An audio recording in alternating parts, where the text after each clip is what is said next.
Tottenham Hotspur are back to winning ways and back to winning ways in convincing fashion. Welcome back to the Cockle Talk podcast, and today we're going to be talking about Tottenham 4, Copenhagen nil. So Spurs made four changes going into this game. Destiny Adoggy, Brennan Johnson, Pap Sarr, and Wilson Odobert coming into the team. A bit of a rotated team. There was some little whispers on Monday night that Mohamed Kudus wouldn't be involved and that he's picked up an injury. The extent to that at the minute remains unknown. There was five academy players on the bench, so that really, I guess, highlights just the sort of injury problems that we're having at the minute. Um, if I just look at the team now, I can see those five academy players on the bench being Dane Scarlett, Brandon Austin, James Rosswell, Rio Keomatin, and Yusuf Akimrach. Um, Dane Scarlett, only one's come out of those four. Um, Only one's come on out of those four, five, I should say. Um, yeah, overall, don't think it could have been much worse than the game against Chelsea, but there were some encouraging signs for Spurs. I think Xavi Simons probably had his best game that we've seen so far. Um, and I think a lot of the reason we've seen the best out of Xavi Simons was that he was, involved in a lot of nice little intricate play, a lot of players sort of round him, and sort of when the ball come to him, him having those options there. I think a big part of that was the fact that Bentancur and Sarr were that sort of double pivot, and there was a bit more forward thinking in midfield, looking to play through the middle a little bit more than usual. But yeah, I thought he had a really good game. Should have had about three assists in the first half. Two gilt edge chances missed by Kolo Muani, and obviously the goal from Brennan Johnson, which was set up by Xavi Simons. But he just looked like he was playing with a bit more confidence. And yes, playing against Copenhagen in the Champions League at home is probably an easier task than playing Chelsea at home in the Premier League. So you do have to factor in, you know, the sort of competition and the standard of the competition that we're facing in these games. But overall, I really can't complain about Simmons. I think that was definitely his best game that he's played so far. Um, and I think that's the sort of performance that, as Spurs fans, we've just been needing to see. He's a player which has looked a bit bereft of confidence, really, since he's come into Spurs. And I think, the last few games has sort of amplified that a little bit, just with sort of the results, the manner of the performance that we've had. And yeah, I think as Spurs fans, we just needed one game where we could see what Simmons can do. And we've seen glimpses of it. We've seen, in his debut, there's a few nice touches against West Ham. There was a few, decent spells against Leeds. But overall, we've not really seen too much of that from Simmons. So to have that performance yesterday to show that, there is a blueprint of how to get the best out of him, I think that's encouraging. And I think a big factor in that was, playing through the middle a bit more. But I think overall, attacking wise, we looked a lot better with no, not Jed Spence, without Jed Spence at left back and Destiny Adoggy back in. And it's not a slate on Jed Spence at all. Ever since he's come into the team, since last season, I think he's been absolutely outstanding.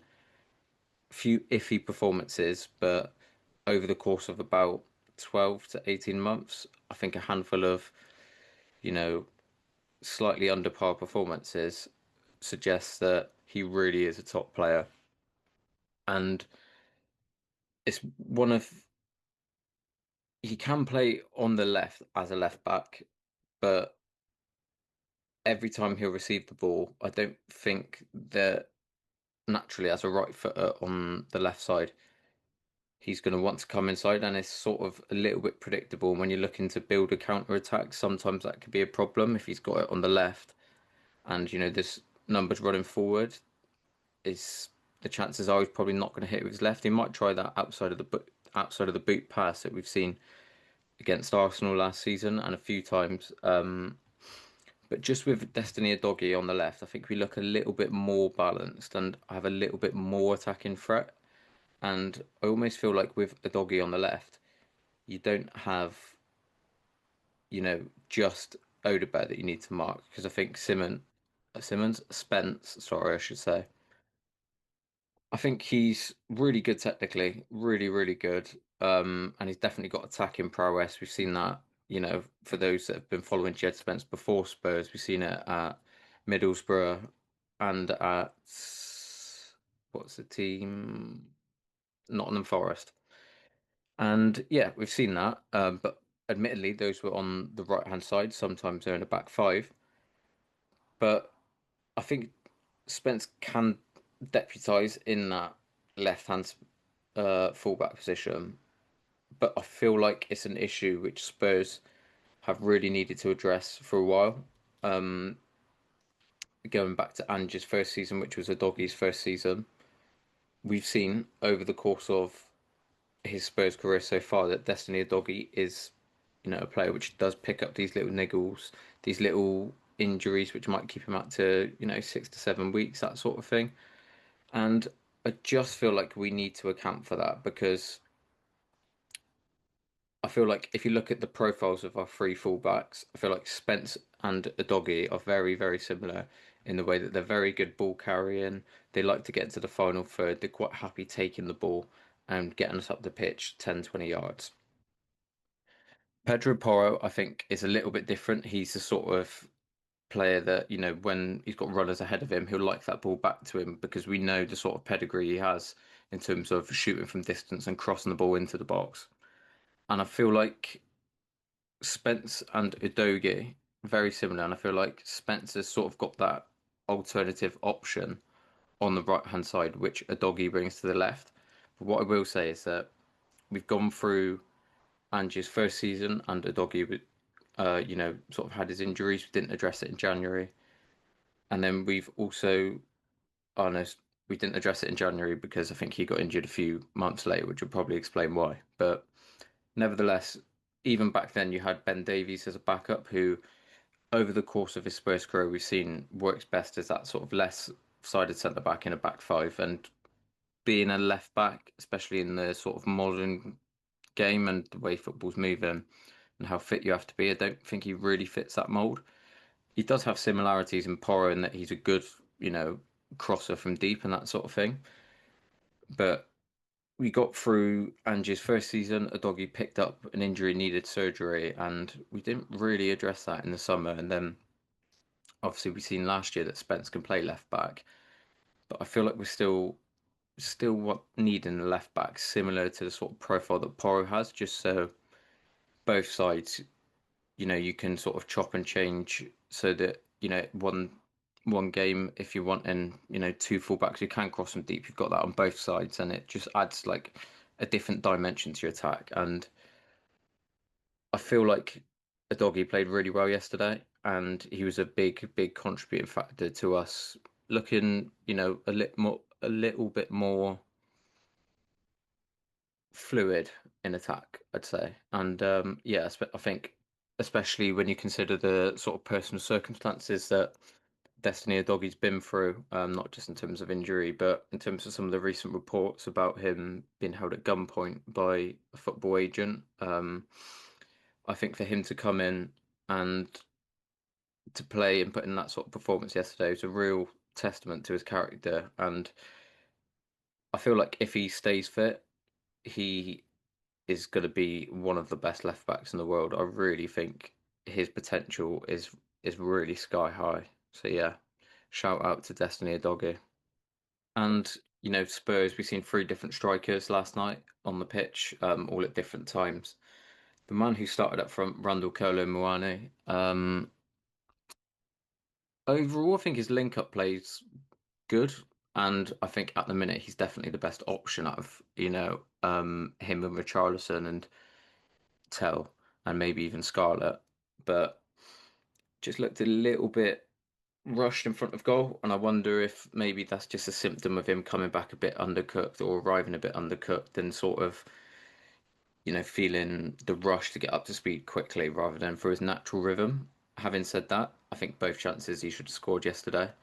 Real gilt edge chances, but he worked really hard. I thought we linked play quite well, and he just gave us a bit of a threat, which I don't think we've had really this season, at least in sort of the last 4 or 5 games. And the second goal for us, which gave us some breathing room, that was just entirely down to his endeavour, and for him to chase that down and be at a sort of big club where he is, a bit of a big name in Europe and yet to score. I think it easily could have rushed that and, sort of, his eyes lit up and try and put it away first time and really shank that. But really good initiative, composure, great touch just to lay it back to Odegaard. Simple tapping for Odegaard, who also thought had one of his best games in the Spurs top. And yeah, with Kolo Muani, I think out of the three, he's probably winning the race to, sort of keep that top. We've seen he started against Chelsea, Everton, and um, Copenhagen now. So that would suggest that Thomas Frank sort of thinks the same thing. Um, but yeah, I think he's a player which, I think he just needs to get up to speed a bit. And I think maybe much like Simmons, once he gets that first goal, maybe he'll start to play a bit more naturally, a bit more in his natural rhythm, and not sort of, second guess himself, which I think a lot of players arriving to the Premier League, especially those with reputation, they sort of feel, what I imagine, they'd feel sort of obliged to hit the ground running and get started and get that monkey off your back. And when it doesn't come, we've seen with some players it really, really has took a toll on them. But we've also seen players which have gone through that and have come out the other side. So either side, other side. So I'm hoping that, not just Javi Simmons, but Randall Kolo Muani's one of those examples as well. And obviously, it wasn't a perfect night for Spurs. Brennan Johnson, who opened the scoring, I think that's his first career red card. And I just thought it was really, really harsh. I think a yellow card was probably what should have been given. But I watched it back a few times, and Johnson slides in, and as he does, I think just as sort of his heel touches the floor, it sort of bounces up, and in that split second, just catches the player on the back of the leg, and I don't think it's intentional at all. And I think even with the replays, I think you could see that he was sort of trying to pull out, but it was just the consequence of him sliding. And if you actually watch it back, his heel bounces sort of off the floor and up onto the ankle. And it's one of them, when you slow it down, when you've got a still frame, it looks a lot worse than it is. I don't think there's no malice in it at all. I, I think with UEFA, they're sort of, we've seen it in the Europa League last year. UEFA's sort of referee and, the what the sort of bar for what they would give and wouldn't. I feel like it's a lot stricter than the Premier League. And I think if that was in the Premier League, I think he'd probably, I don't want to say get away with it because that would imply that he's done it on purpose, but I don't think he sees red in the Premier League. But yeah, he'll be missing our next Champions League game against Paris Saint-Germain. Um, and with Kulusevski, Madison, maybe even now potentially Kudus sidelined alongside the likes of Dominic Solanke. Johnson not being available, regardless of your sort of wider opinions of him, will be a miss for us against Paris Saint-Germain. Um, I think we'll probably try and deploy the same sort of formation, 3-5-2, but we didn't really see too much of Johnson in that game, and I wonder if this might have sort of forced Frank's hand to go back to that back five against PSG, which for 86 minutes worked really, really well. Um, and obviously with Bayern beating PSG quite emphatically last night, I think, PSG are in a position similar to ourselves where they're not a million miles away from, a playoff position, or even that top eight position, I should say, sorry. But they just need a few wins just to get them there.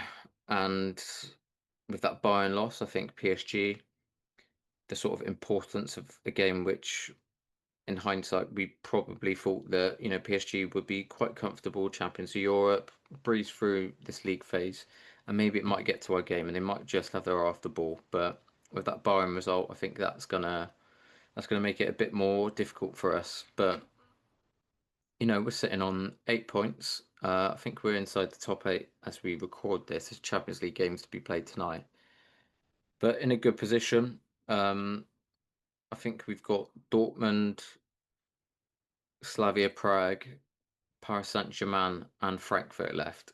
And it's a big ask, but I think if we win three of those games, we'll be home and dry in the top eight. Whether we do that is another matter, of course. I think Paris Saint-Germain, bit of a free hit. No one's really expecting us to get anything from that. I think the Dortmund game, the expectation is going to be a bit higher.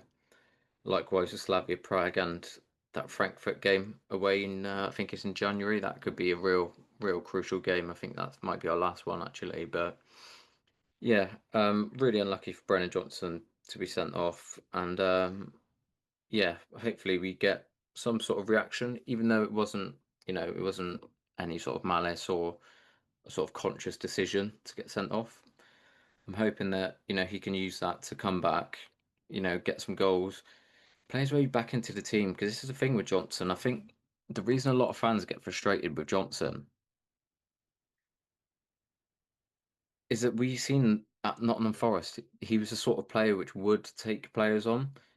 He wasn't necessarily like an Aaron Lennon, but overall his game felt a lot more evolved than it has at Spurs. And I think if you take away, well, not that I'm going to sort of decount the goals and assists, but aside from the goals and assists, I think his overall game probably has declined a bit since he's come to Tottenham. And we've seen games where he's played on the left for Wales and he's looked a lot better. One thing I will say is that he's probably our best finisher in in the squad at the minute, not in terms of just ability, but just being able to, you could hang your hat on him getting at least 10 goals this season in all comps. And I know that's not huge amounts, but for a player who's probably not going to start most games for us this season, I think that would be a good return.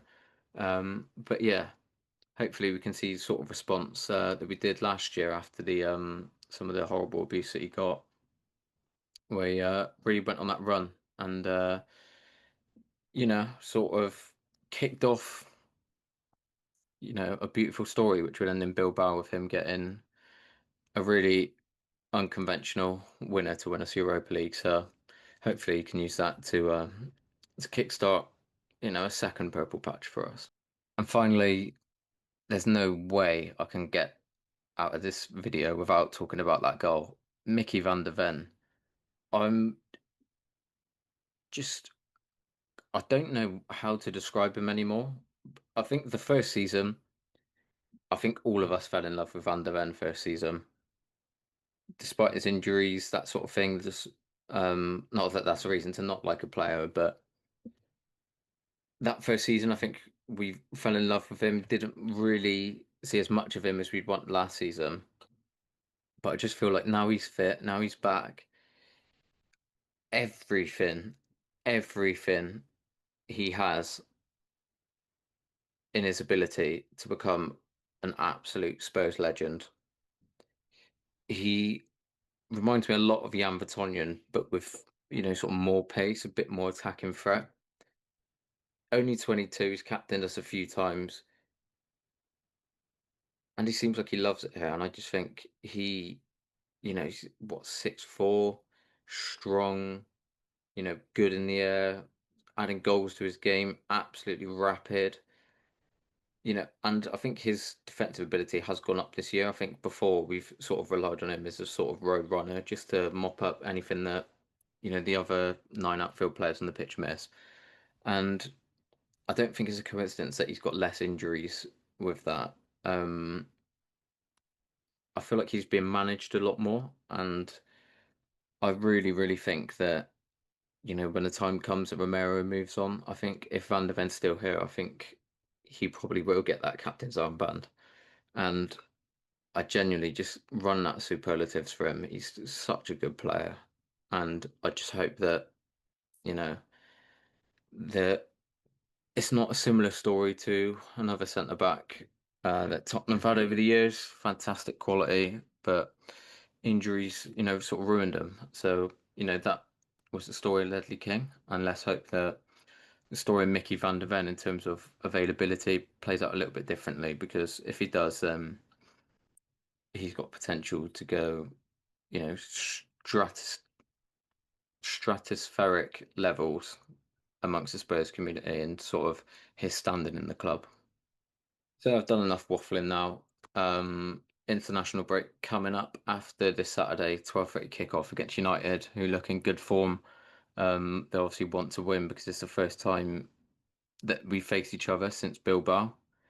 And yeah, it seems like they've built a lot of momentum since then. And hopefully the momentum that we built, last night with that win, hopefully we can carry that on. And, that was a sort of a look into the blueprint of what Thomas Frank's got planned for Spurs and the sort of team we want to become. Because I think, if we can follow up that win last night with not only a win, but a good performance against Man United, I think that will put people at ease a lot more.